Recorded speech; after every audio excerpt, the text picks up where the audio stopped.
Hi, welcome to this presentation. My name is Erin Buck, and today I'll be discussing a proposed research study to inform the delivery of a school-based intervention program. So first of all, what is resilience? The term resilience relates to one's ability to overcome challenge and recover from circumstances of stress and adversity. While some children seem to have a natural ability to bounce back and quickly recover after experiencing stress, others show an increased sensitivity that hinders their ability to overcome challenges. Responses to adversity differ among individuals based on unique biological traits and environmental resources. While we cannot, nor should we, change an individual's genetic or biological traits, we can exert a measure of control over the environmental influences that can increase a child's ability to cope with adversity and achieve more favorable outcomes. A promising method for enhancing resilience involves the delivery of school-based enrichment programs to enhance the expression of brain-derived neurotrophic factor, which has been identified as a crucial determinant in predicting resilient stress responses.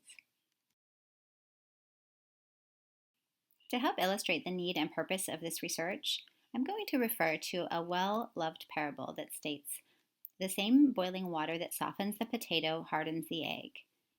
Humans react to adversity in highly diverse ways. One student's comfort zone would be another student's challenge area. Two students will not derive the same experience from exposure to the same stimuli. What this means is that students arrive at a place of learning with drastically different needs and abilities. Promoting resilience enables all students to achieve optimal outcomes despite the inequitable experiences of hardship and disadvantage that might set them up at different levels to begin with. By investing in the human capital of our students, we can help to ensure that future leaders and decision makers of society are equipped with the tools they need to effectively navigate the challenging issues impacting our world. A brief review of the literature provides evidence to support the intervention presented in this proposed research study. Research on BDNF explains that the vital role this neurotrophin plays in promoting neuroplasticity and strengthening neural connections that support a range of cognitive functions and neurophysiological processes. A vast body of evidence has found exercise-based interventions to be efficacious for enhancing BDNF expression and promoting the neuroprotective functions associated with resilience. However, genomic variances contribute toward differential responses to exercise-based interventions across phenotypes. And what that means is that individuals with specific polymorphisms do not derive the same beneficial impacts from exercise-based interventions as others. Interestingly, research has also found that certain genomic polymorphisms demonstrate an enhanced affinity for musical training, and a wide body of evidence suggests that musical training is an efficacious way of enhancing BDNF expression. With this evidence, this study aims to develop an inclusive form of intervention to promote BDNF expression across a diverse range of students by incorporating both exercise-based and musical therapy techniques.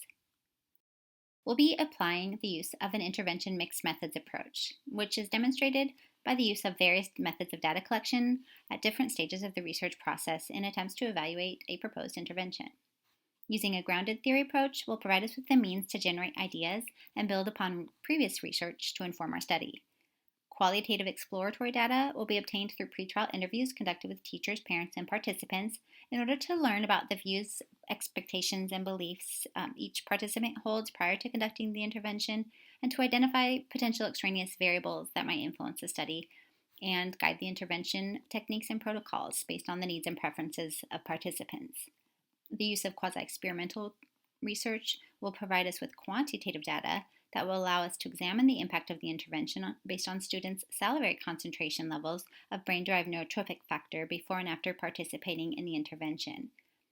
Qualitative explanatory data will involve the use of interviews conducted after the study in order to gain a deeper understanding of participants' experiences with the treatment module and to compare the quantitative findings from the ELISA kit, the data on the serum levels of BDNF with the qualitative findings of participant experiences, and to identify potential extraneous variables in need of further evaluation before forming conclusions and recommendations on the widespread use of the program.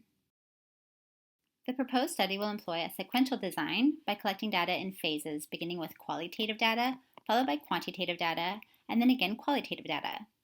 It will also demonstrate an embedded design which allows for one form of data to be nested within the other.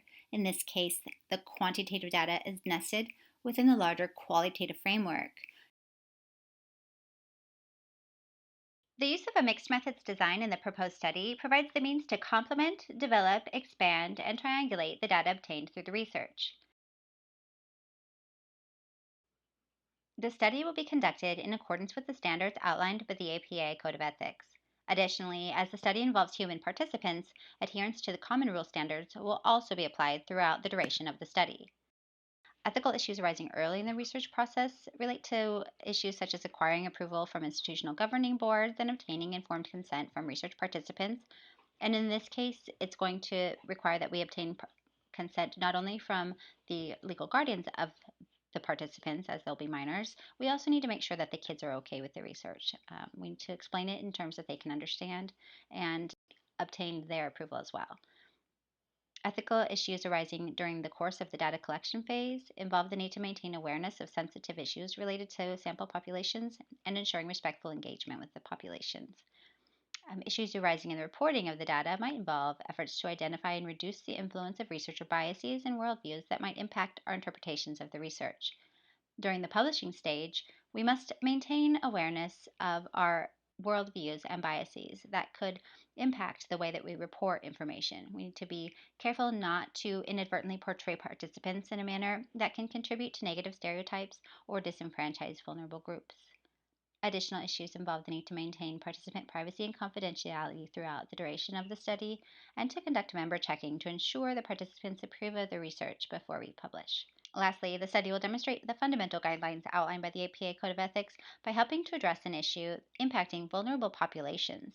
And the hope is that this effort will help to increase educational equity and inclusivity to ensure that all types of students are given the support that they need to develop resilience. Conclusion. While we cannot change the factors influencing vulnerability to stress and adversity, we can provide a measure of protection that can increase students' ability to manage difficult circumstances. Interventions to promote resilience offer the means to improve the outcomes of our future leaders and decision makers. By combining qualitative and quantitative data with a mixed methods research study, we can obtain valid and trustworthy evidence to examine an intervention program that might help to improve student resilience and help enhance the outcomes of all types of students. Thanks for watching.